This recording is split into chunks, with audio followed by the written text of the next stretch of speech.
Kamu katanya seorang akademisi, Muriwali. Kamu bilang katanya thumbnailnya kasar-kasar. Ucapanmu lebih kasar. Menghina Theotokos itu lebih kasar. Lebih baik saya memaki-maki kamu, menghujat kamu daripada saya menghujat Theotokos.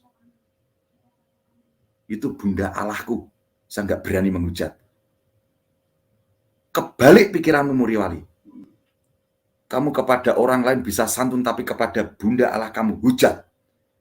Dengan kata-kata berbungkus-berbungkus.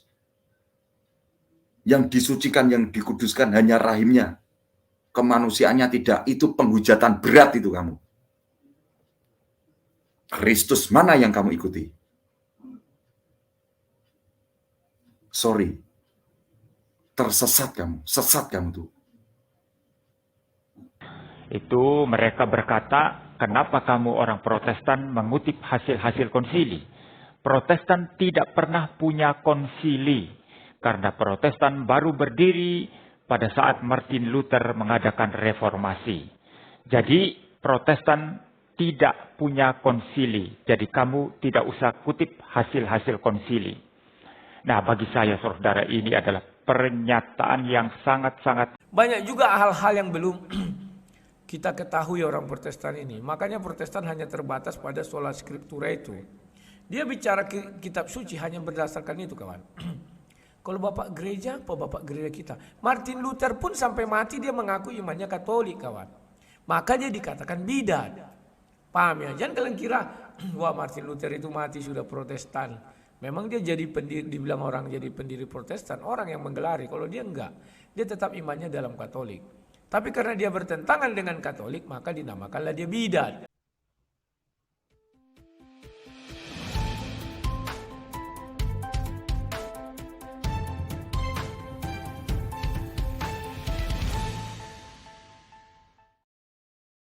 Assalamualaikum warahmatullahi wabarakatuh. Berjumpa lagi dengan AMC News ya, channel Portal Berita yang menyajikan informasi seputar dunia debat lintas agama yang tepat, cepat, akurat, dan terpercaya.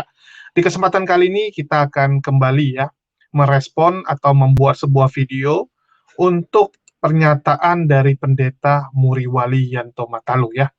Jadi Muriwali mengatakan bahwa Protestan itu berhak atas segala hasil dari bapak-bapak gereja.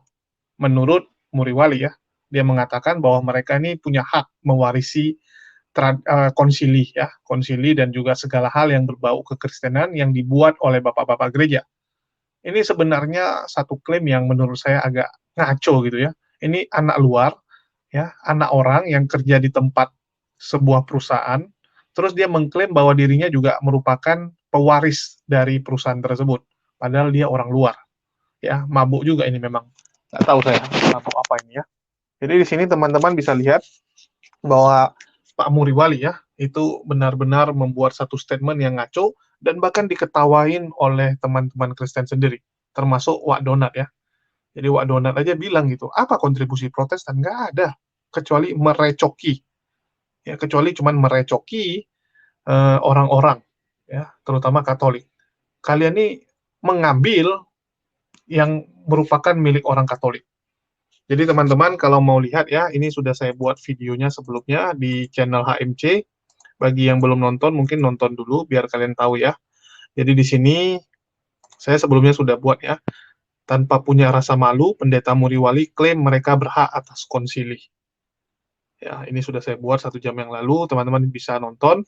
Dan kali ini saya akan menanggapi ya video Muriwali yang sama, tetapi ini adalah jawaban dari teman-teman Katolik. Ya, jadi kalau yang pertama itu di HMC itu jawaban dari saya, pandangan dari saya. Kali ini adalah pandangan dari teman-teman Katolik yang sekali lagi menampar klaim Muriwali. Ya, nanti karena gini, kalau saya yang reaksi nanti orang-orang Kristen kan banyak yang bilang gini, oh kamu kan bukan pemiliknya, kamu kan juga orang luar, ngapain kamu yang komen? Loh, saya kan cuman pengamat. Saya kan cuman memberikan opini saya. Ya, saya katakan bahwa nggak ada hak memang, karena kamu ini orang luar gitu.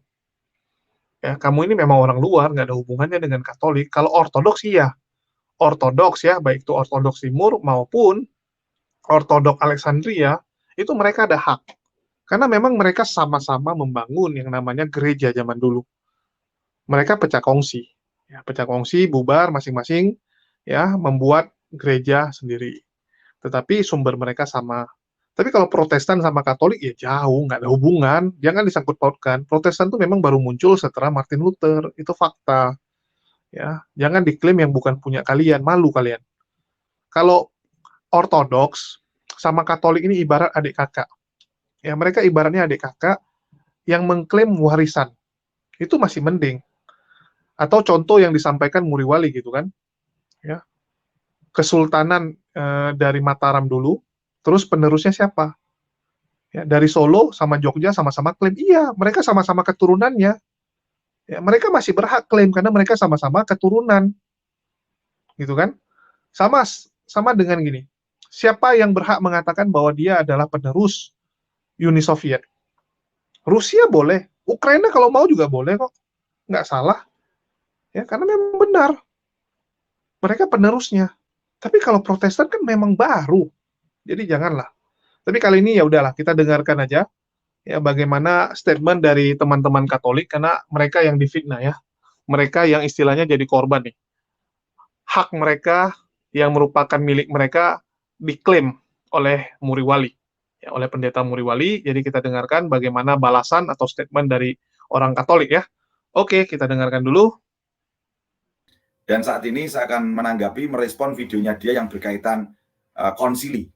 Protestan tidak punya konsili. Saya nggak mau berdele-dele untuk mengangkat videonya, nggak perlu. Bapak tonton aja videonya Muriwali. Saya sudah tonton sampai full. Ternyata apakah Muriwali itu pura-pura nggak tahu sejarah, dipletot-pletotkan, dibengkok-bengkokkan, apa memang nggak tahu sejarah benar? Sangat disayangkan seorang akademisi doktor, tetapi sejarahnya agamanya dia yang baru datang abad 16 sampai nggak tahu. Oke, sekarang kita kupas langsung sejarahnya.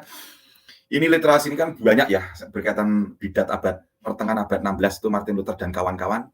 Banyak materi saya. Akhirnya saya rangkum, saya ambil yang poin-poinnya. Kalau saya ungkap semuanya nggak selesai, Bapak. Ini sudah saya potong-potong, saya rangkum-rangkum semuanya ya. Oke, kita akan mainkan langsung.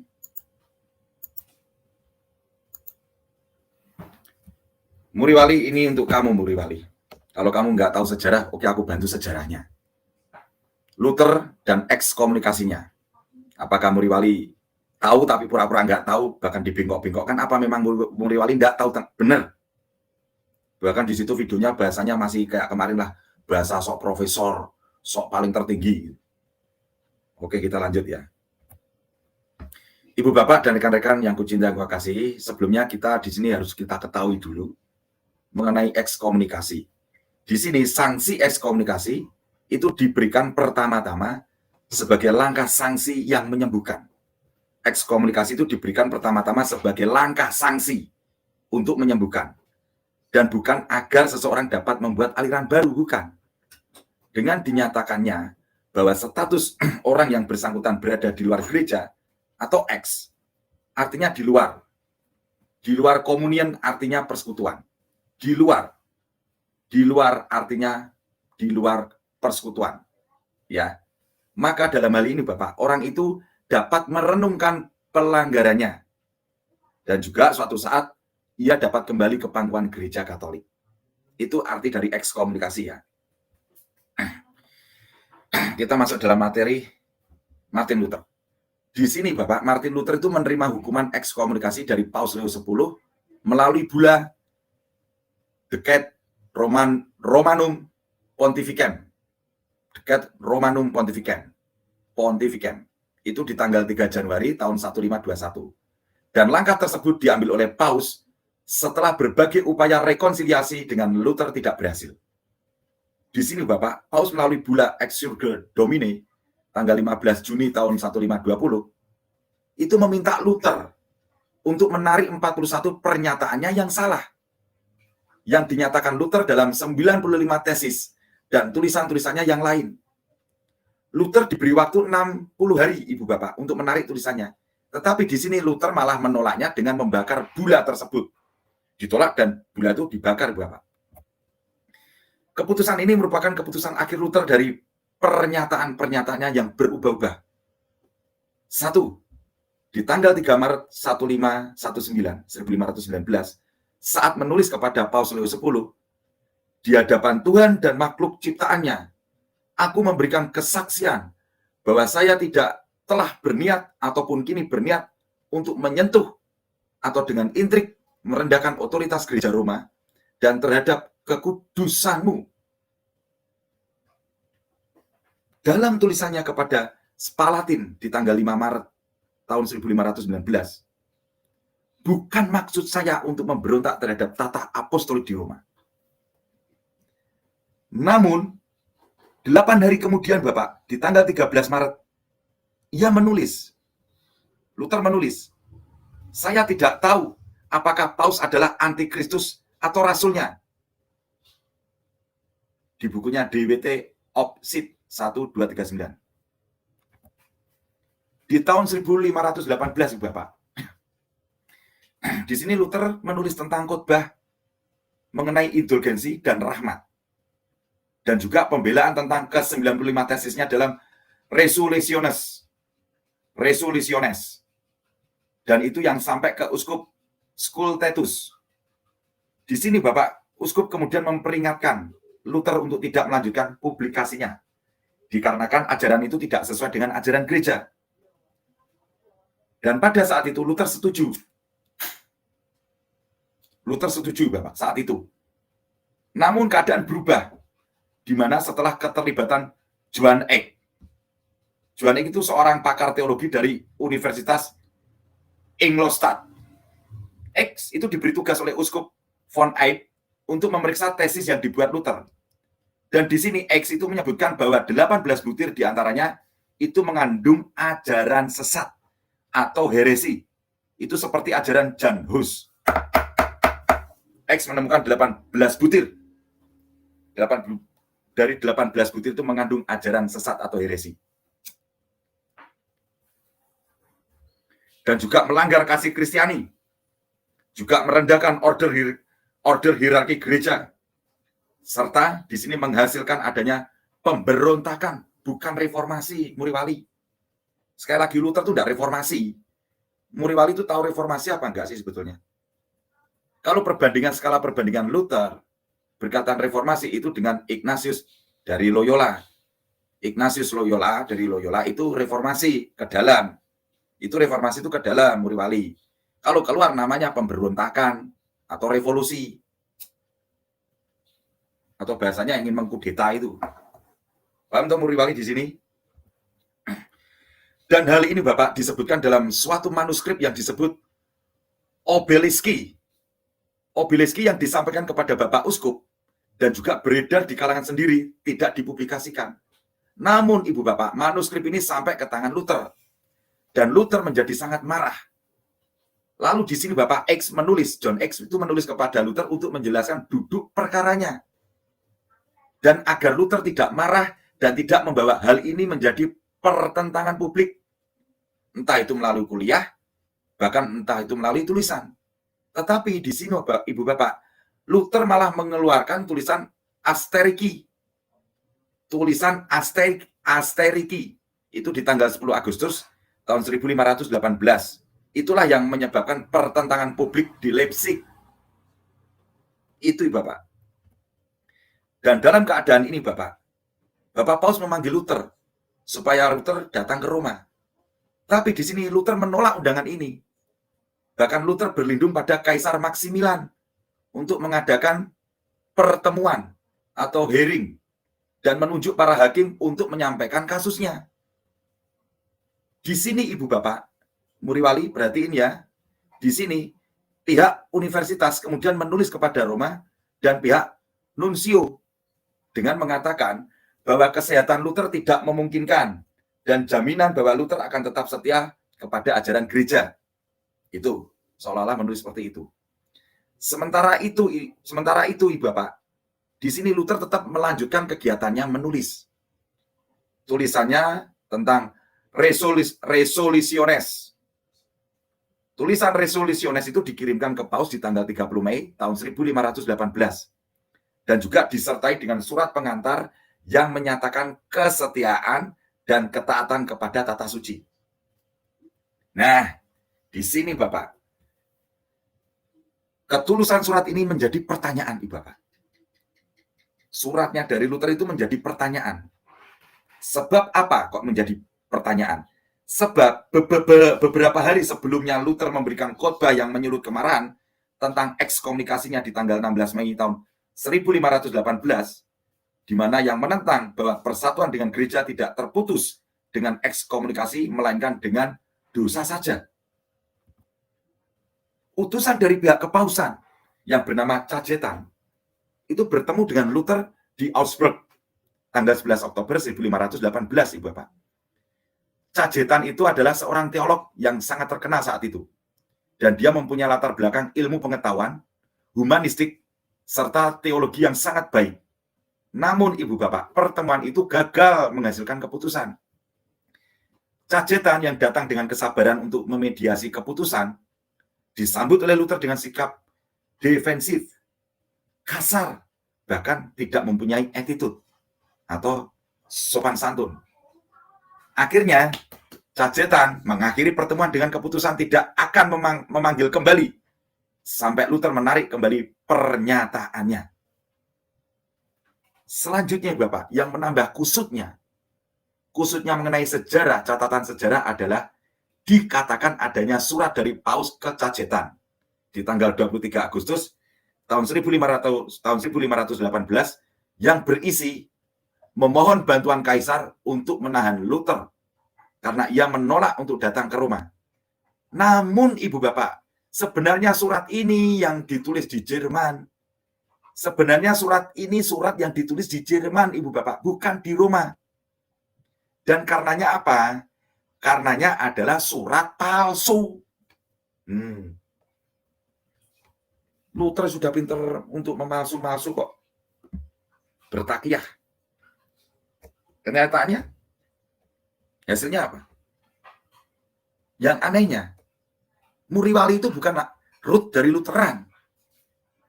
Muriwali itu rootnya dari Calvin, tapi Calvin yang mana saya tidak tahu. Tetapi kok semangatnya membela Luther.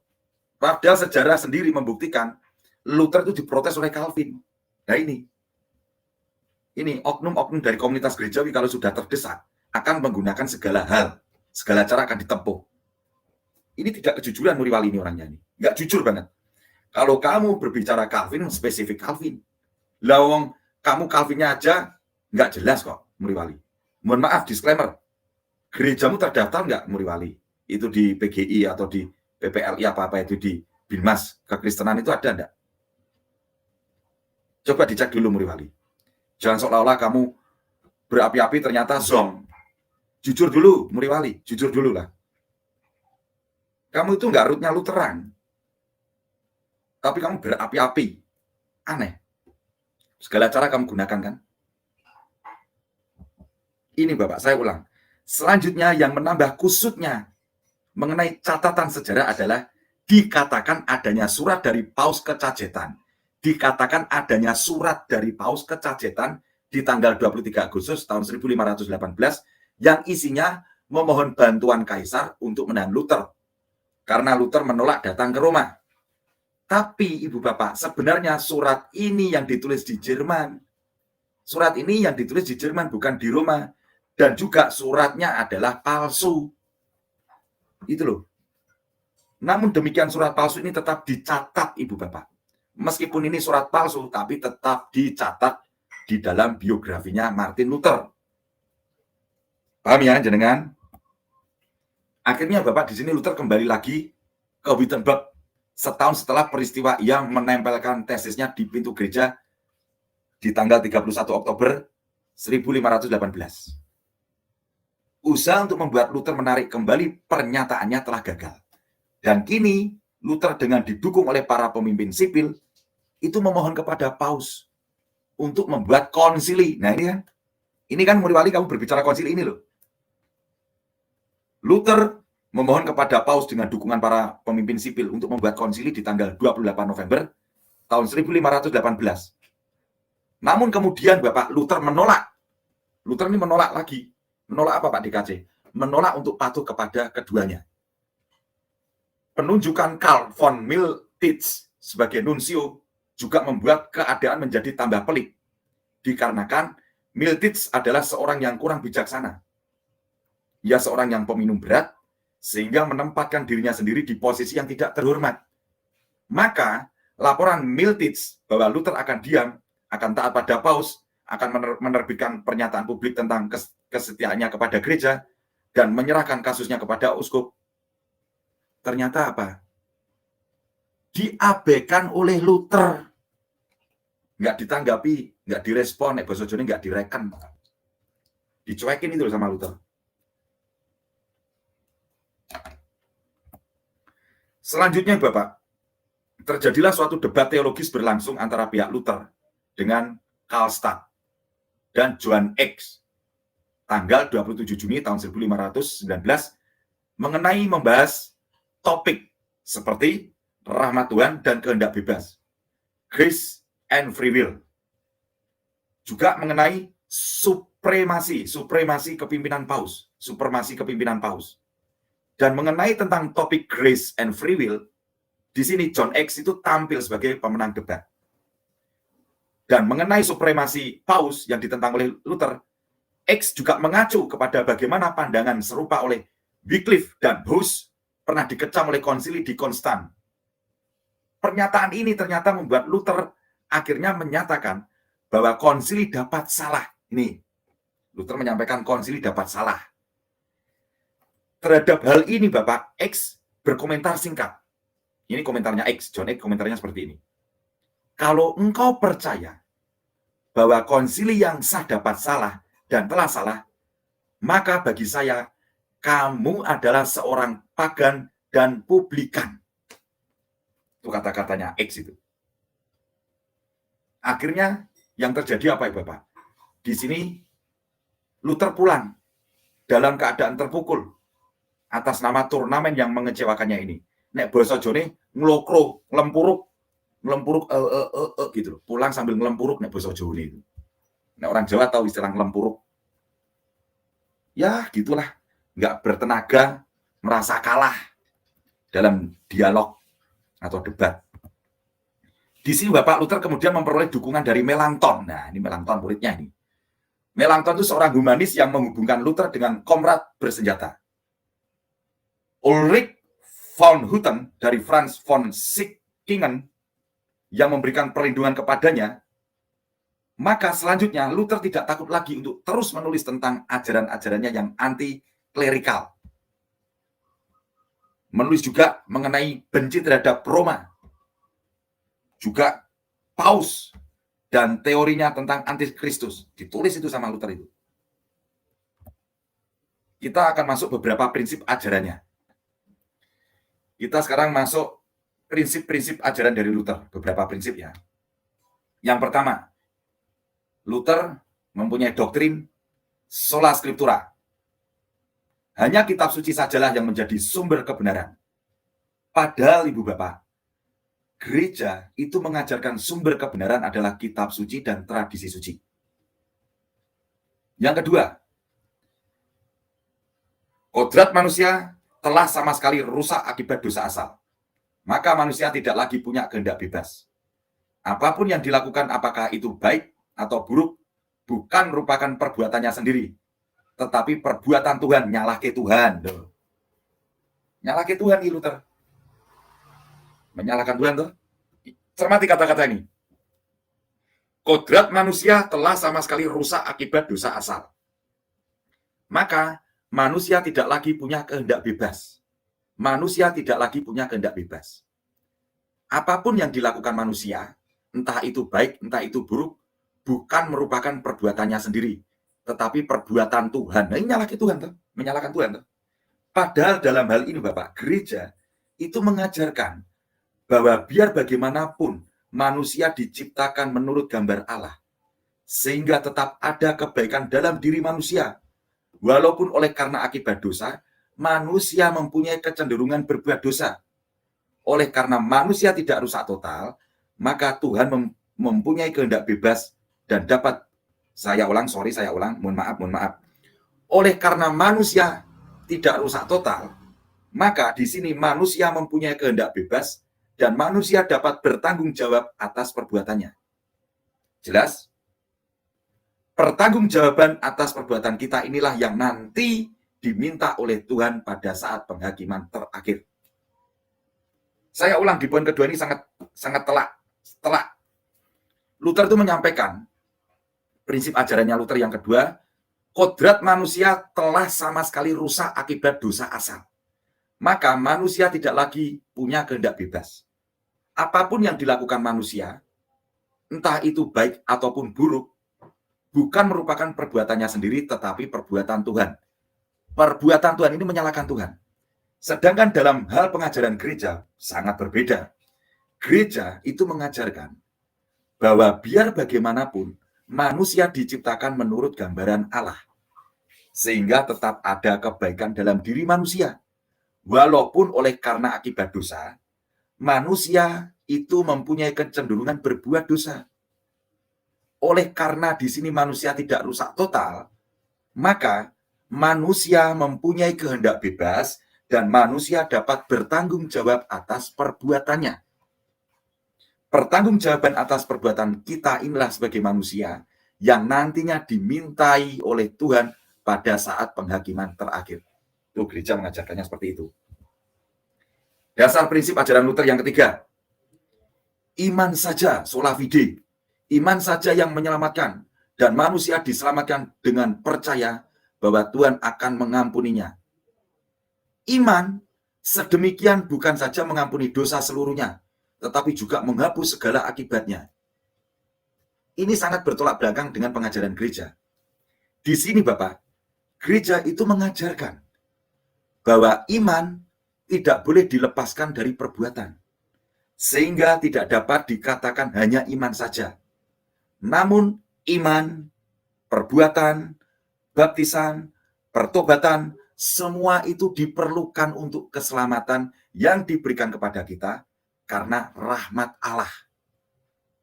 Selanjutnya, walaupun Allah mengampuni setiap kesalahan kita, namun ada konsekuensi yang harus kita tanggung akibat pelanggaran kita. Itu gereja.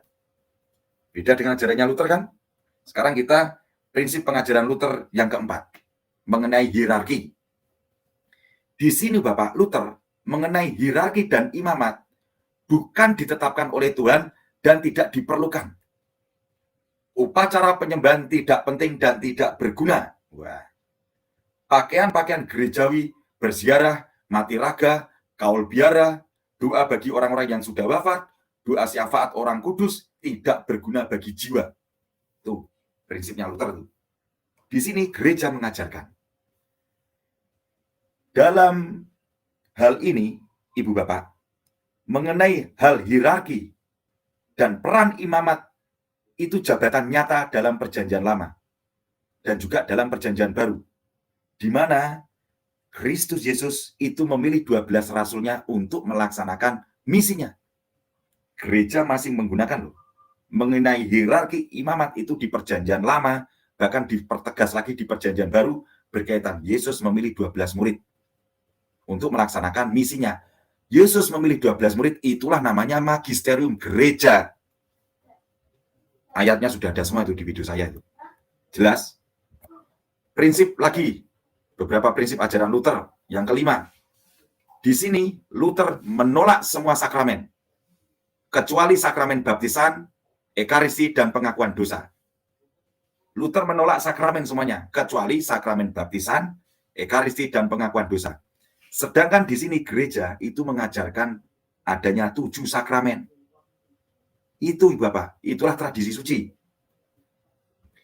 Prinsip ajarannya Luther yang keenam, mengenai imamat.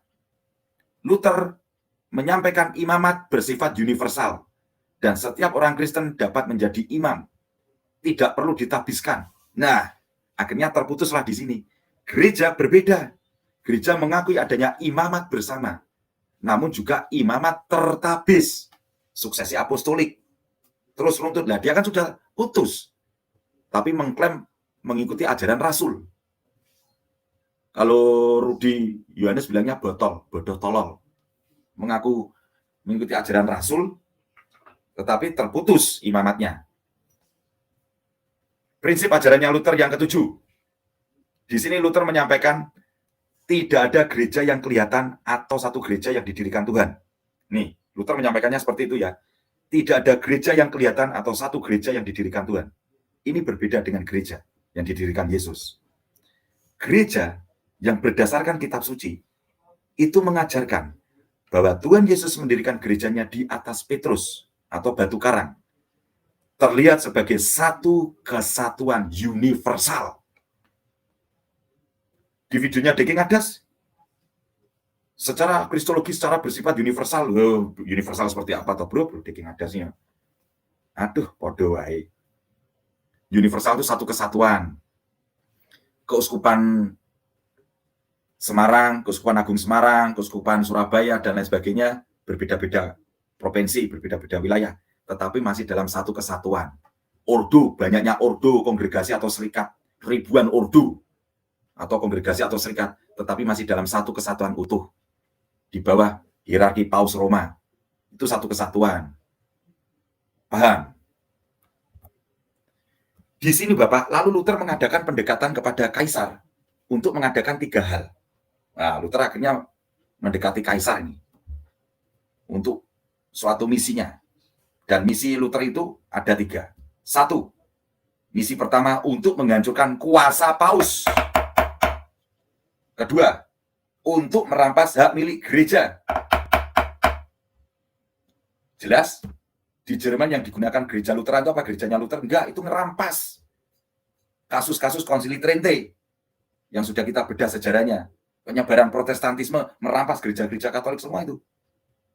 Enggak punya gereja, merampas hak milik gereja. Ketiga, untuk meniadakan perayaan-perayaan gerejawi, puasa, dan hari libur. Untuk menghapuskan misa arwah dan seterusnya. Tuh. Jadi Luther itu koordinasi atau mendekati kaisar dengan 3 misi yang jahatnya. Yang pertama menghancurkan kuasa Paus, kedua merampas hak milik gereja, ketiga untuk meniadakan perayaan-perayaan gerejawi berkaitan puasa, hari libur, penghapusan misa arwah dan lain sebagainya. Di bulan April, Bu Bapak. Di bulan April tahun 1520, John X ke Roma dengan membawa tulisan-tulisan ajarannya Luther yang diterjemahkan dalam bahasa Latin. Hal-hal ini akhirnya didiskusikan dengan seksama. Dan di tanggal 15 Juni tahun 1520,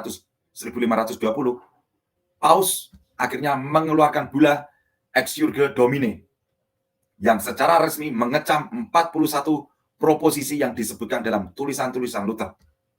Dan Luther diperintahkan untuk menghancurkan buku-buku yang memuat kesalahannya dan untuk menarik pernyataannya dalam 60 hari. Atau Luther menerima sanksi penuh akibat melanggar ketentuan gereja. 3 hari kemudian, Bapak. 3 hari kemudian, X ditunjuk sebagai komisi untuk menerbitkan bula tersebut di Jerman. Dan penunjukan ini sesungguhnya tidak bijaksana. Sebab sikap Luther kepadanya sudah negatif karena pengalaman sebelumnya. Kedatangan X di Jerman disambut protes serta penolakan dari pihak akademisi. Akhirnya Bapak, bula tersebut menjadi objek kemarahan. Namun bula itu tidak mempengaruhi Luther, malah menariknya lebih jauh dan memberikan suatu momentum untuk memberontak, merevolusi, mengkudeta. Bagi saya, kematian sudah jelas.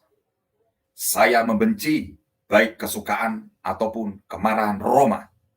Saya tidak mau berdamai dengan dia, atau bahkan untuk bersekutu dengannya. Itu ungkapan Luther. Dengan perkataan ini, dan perkataan-perkataan selanjutnya yang menentang Paus, Martin Luther menolak untuk menarik kembali ajaran-ajarannya yang tidak sesuai dengan ajaran yang sejak awal mula diajarkan oleh gereja. Dan dengan demikian, Luther memisahkan diri dari kesatuan dengan gereja.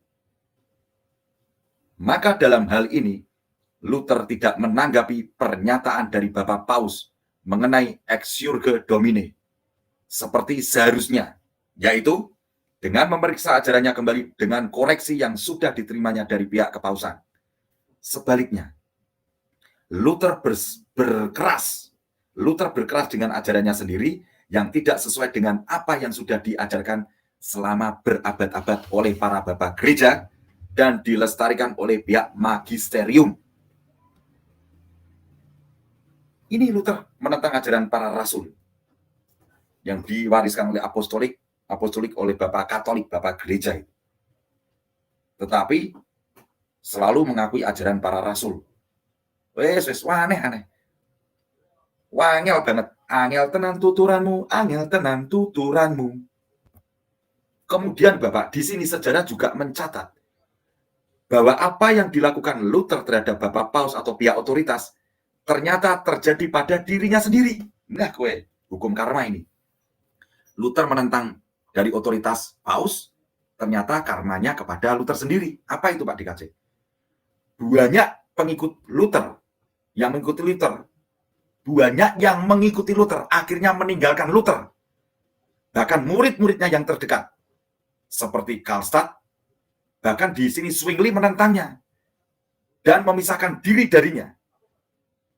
Luther tidak melihat bahwa posisi mereka sesungguhnya menyerupai posisi dirinya sendiri yang menentang pihak otoritas Paus. Sampai sekarang tuh terjadi perpecahan dari sekte-sekte Protestantisme, bahkan di Indonesia juga banyak kan pecahan-pecahannya. Lihat di YouTube itu, pertempuran pendeta dengan pendeta itu. Mirip kan? Kok masih menutup mata? Balok di matanya kok nggak dibuang-buang gitu. Ajaran Luther tentang imamat universal seluruh umat, atau tanpa perlunya imam tertabis, dan bahwa kongregasi umat sendiri mempunyai otoritas untuk menentukan doktrin atau ajaran, kemudian terbukti malah memecah belah pengikutnya sendiri. Nih, terbukti. Tetapi malah ada kata-kata yang era-era sekarang terkeluar kata-katanya apa? Kekayaan teologi. Waduh, itu namanya ngeles, bertakiah, pinter bermain kosakata. Ngomong saja memang realitanya karmanya kok. Karena menghilangkan tabisan imamat kok. Karena menentang gereja, merevolusi gereja, memberontak, yaitu nggak usah ngeles dengan kekayaan teologi itu. Akui sejarahnya seperti ini. Buka searching aja, ketik di Wikipedia kan banyak nanti sejarah sama seperti apa yang saya bentangkan. Ketik aja. Di sini Ibu Bapak, Luther tidak menyadari bahwa untuk mendirikan suatu gereja baru, dasar yang teguh diperlukan. Dan ini tidak dapat ditentukan sendiri oleh masing-masing kelompok Ibu Bapak. Otoritas yang mempersatukan diperlukan, dan sesungguhnya peran inilah yang dilaksanakan oleh Bapak Paus dalam gereja selama ini, Bapak. Luther setelah melihat kenyataan akan banyaknya sekte-sekte yang terbentuk, akhirnya mengakui bahwa jumlah sekte-sekte itu hampir sama dengan jumlahnya kepala yang ada. Atau di sini maksudnya jumlah orang. Akhirnya Luther mengakui. Benar ya. Sentet dewi akhirnya pikirannya Luther. Koclok akhirnya Luther. Harus diakui bahwa adanya bermacam gerakan Protestantisme tidak terpisahkan dari faktor temperamen dari Martin Luther. Di samping adanya perbedaan doktrin. Di sini sejarah mencatat Ibu Bapak bahwa temperamen, suatu emosi yang buruklah yang membawa Luther semakin terasing dari para pengikutnya. Karlstadt memisahkan diri darinya di tahun 1522. Melanchthon dengan nada sedih menyebutkan tentang sikap Luther yang kasar. Mau menangnya sendiri seperti seorang tiran. Zwingli, Ecolampadius juga tak luput dari cercaan Luther yang menyebut mereka sebagai telah dipengaruhi oleh setan.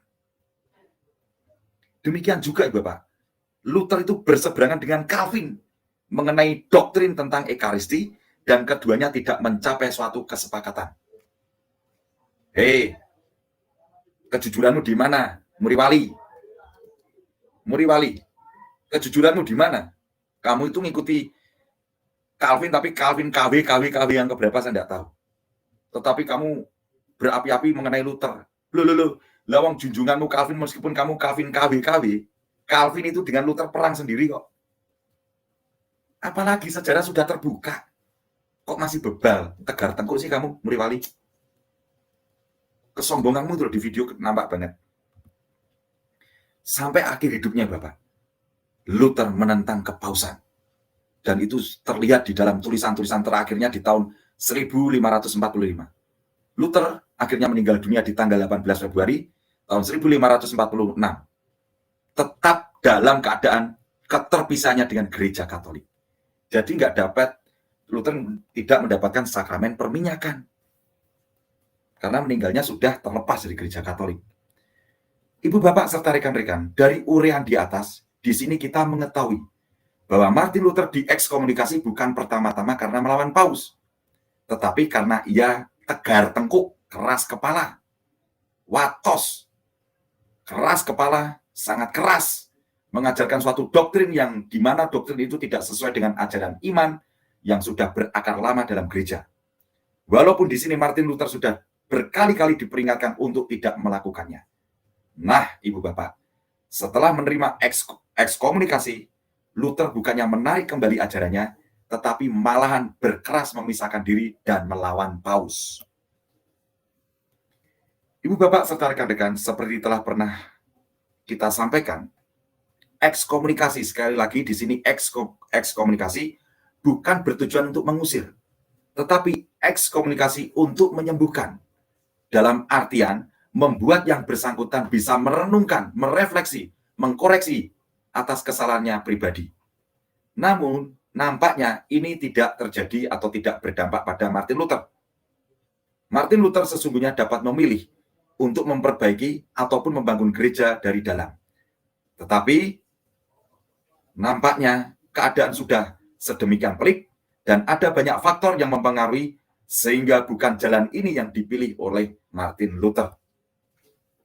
Kita masuk di judul 95 tesis Luther melawan Paus. Terhadap 95 tesis atau pernyataan-pernyataan Luther lainnya, pihak kepausan telah menanggapi dan mengeluarkan bulla Ex Urge Domine yang menyatakan terdapat 41 pernyataan Luther yang salah atau keliru. Di sini Luther diminta untuk menarik pernyataannya atau pengajaran yang salah itu dalam kurun waktu 60 hari. Tetapi Luther menolak untuk menarik kembali ajarannya. Dan bahkan Luther membakar bulla tersebut. Oleh karena itu, di sini pihak Vatikan akhirnya mengeluarkan bulla ekskomunikasi Martin Luther dan para pengikutnya. Dan di tanggal 3 Januari 1521. Itu terjadi di tanggal 3 Januari tahun 1521. Seandainya, Ibu Bapak, seandainya di sini Martin Luther mau menarik pengajaran yang salah tersebut, dan juga Martin Luther mau datang ke Roma untuk menjelaskan kasusnya, maka di sini sejarah akan mencatat kisah yang berbeda. Jelas? Seandainya di situ Luther mau menarik tulisan-tulisannya dan Luther mau menghadap ke Roma, catatan sejarah abad 16 sudah berbeda. Karena kebebalan, ketegar tengkukan Luther kayak Muriwali, pada Muriwali bukan rootnya Luther, Muriwali rootnya Calvin yang lebih parah lagi, itu sama saja. Kita masuk mengenai bab selanjutnya, yaitu apakah Martin Luther mengetahui sejarah? Pertanyaan sama, apakah Muriwali mengetahui sejarah? Muriwali, kamu mengetahui sejarah yang benar kekristenan? Ini akan saya buka, Muriwali. Luther lahir di tahun 1483, di usia 19 tahun sudah menjadi sarjana filosofi, filsuf.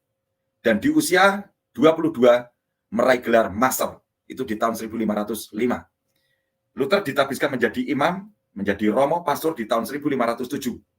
2 tahun berikutnya menjadi baccalaureus biblicus dalam teologi. Dan di usia 30 tahun Luther mendapatkan gelar doktor. Kayak kamu Muriwali, tapi doktormu enggak tahu aku. Dan dosen tentang kitab suci. Di usia 30 tahun Luther mendapatkan titel doktor, juga menjadi dosen tentang kitab suci. Kemudian 2 tahun kemudian menjadi wakil vikar jenderal di Saxon. Sekilas memang di sini karir Luther melejit sangat cepat. Namun ibu bapak itu tidak menjamin bahwa ia juga ahli sejarah dan mempunyai minat untuk mempelajari sejarah dan tulisan bapak gereja.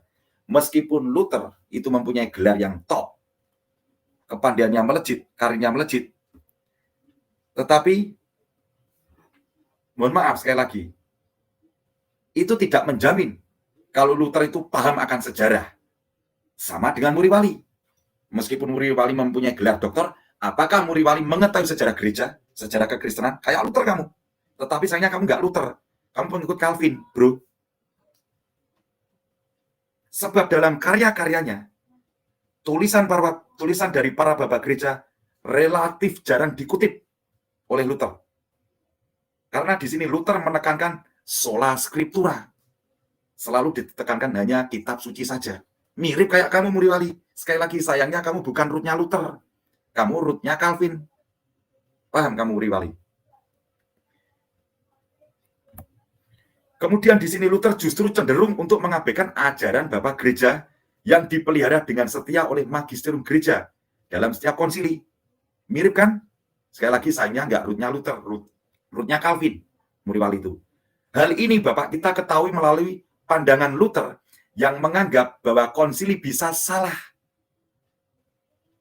Pandangan ini sesungguhnya tidak masuk akal. Karena apa? Karena kitab suci yang tidak mungkin salah itu sendiri sesungguhnya merupakan hasil penetapan dari konsili. Nah, ini Muri Wali. Aduh, kita tuh seusia Muri Wali, beda tipis Pak Maling. Kok dirimu bebalmu setengah mati Tom Muri Wali? Dokter loh kamu. Kalau saya ijazahnya hanya TK. PAUD lah. PAUD diprotes ya, tak TK ijazahku TK Muri Wali TK. Taman kanak-kanak saya itu. Sebab otoritas yang bisa salah tidak mungkin menghasilkan kitab suci yang tidak mungkin salah. Sebab otoritas yang bisa salah tidak mungkin menghasilkan kitab suci yang tidak mungkin salah. Oleh karena itu, yang masuk akal adalah kitab suci tidak mungkin salah. Demikian juga otoritas yang menentukannya juga tidak mungkin salah. Apa itu? Magisterium. Dan magisterium itu dikepalai oleh Paus yang adalah penerus dari Rasul Petrus. Sebab di sini Kristus sendiri telah menjaminnya. Matius 16 ayat 19. Aneh ya, ini dokter tapi dibuka sejarah yang mirip kayak Calvin lah. Sebetulnya kamu jangan berbicara Luther, rootmu itu Calvin, Muri Wali. Sayang, sangat disayangkan ini. Lawan saya dengan data sejarahmu, Muri Wali. Jangan takiah-takiah terus kamu. Ada ucapan dari Kardinal John Henry Newman, dan itu tetap berlaku.